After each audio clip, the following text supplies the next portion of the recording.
Tu penses que les dictateurs font des cauchemars? Non. Staline signait des arrêts de mort en buvant son thé. Voici le mécanisme psychologique précis qui permet aux hommes de pouvoir déconnecter leur conscience pour régner. On a tous cette image du tyran tourmenté, hanté par les fantômes de ses victimes. Une sorte de justice poétique, où le mal se punit lui-même. Mais la réalité, c'est bien plus dérangeante. La plupart des dictateurs, des tyrans, des chefs de guerre dorment très bien la nuit. Comment est-ce possible? Comment un être humain peut-il ordonner des massacres, affamer son peuple, et ensuite s'endormir paisiblement? La réponse se trouve dans un cocktail explosif de psychologie noire et de justification politique. Pour comprendre, il faut remonter à Machiavel et sa célèbre phrase « La fin justifie les moyens ». Pour un dirigeant autoritaire, l'État, la nation, ou son idée de la grandeur, est la valeur suprême. Tout le reste est secondaire. Les vies humaines, la morale, la compassion, ce sont des luxes qu'il estime ne pas pouvoir se permettre. Dans son esprit, il n'est pas un monstre, mais un chirurgien qui doit amputer un membre pour sauver le corps tout entier. Chaque purge, chaque guerre, chaque acte de cruauté est rationalisé comme un mal nécessaire. Il se voit comme un sauveur, un monstre nécessaire qui prend sur lui le fardeau des décisions difficiles pour protéger son peuple, même si ce peuple en souffre terriblement. C'est là qu'intervient le concept de déshumanisation. Il est psychologiquement impossible d'infliger de telles souffrances à des gens qu'on considère comme nos égaux. Alors, l'ennemi, l'opposant, ou même une partie de la population, est transformé en quelque chose d'autre. Ils ne sont plus des pères, des mères, des enfants, ils deviennent des traîtres, des parasites, des ennemis de l'État. En les privant de leur humanité, le tyran se donne la permission de les éliminer sans ressentir de culpabilité.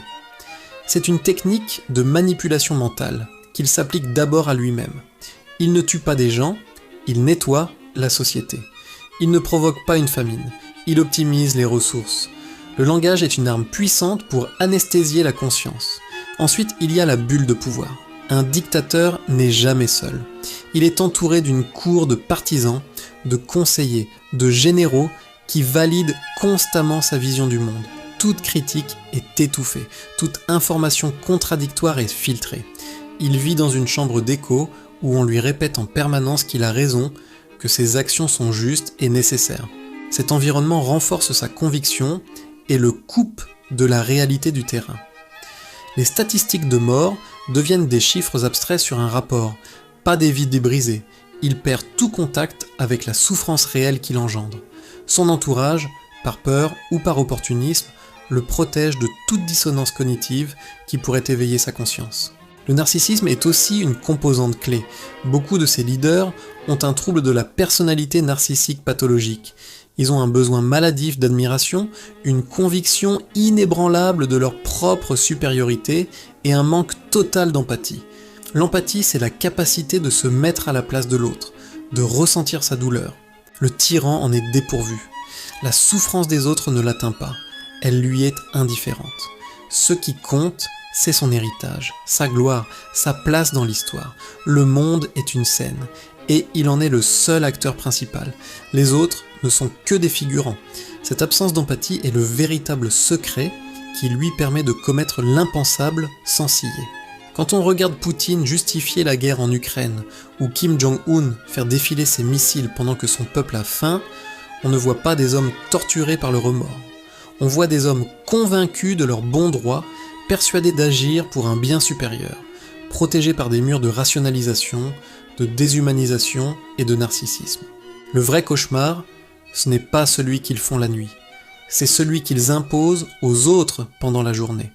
La vérité est dérangeante, les monstres ne se voient pas comme des monstres, et c'est précisément ce qui les rend si terrifiants et si efficaces. Comprendre ces mécanismes ne vise pas à les excuser, mais à nous armer intellectuellement contre la manipulation et à reconnaître les signes avant-coureurs de la tyrannie.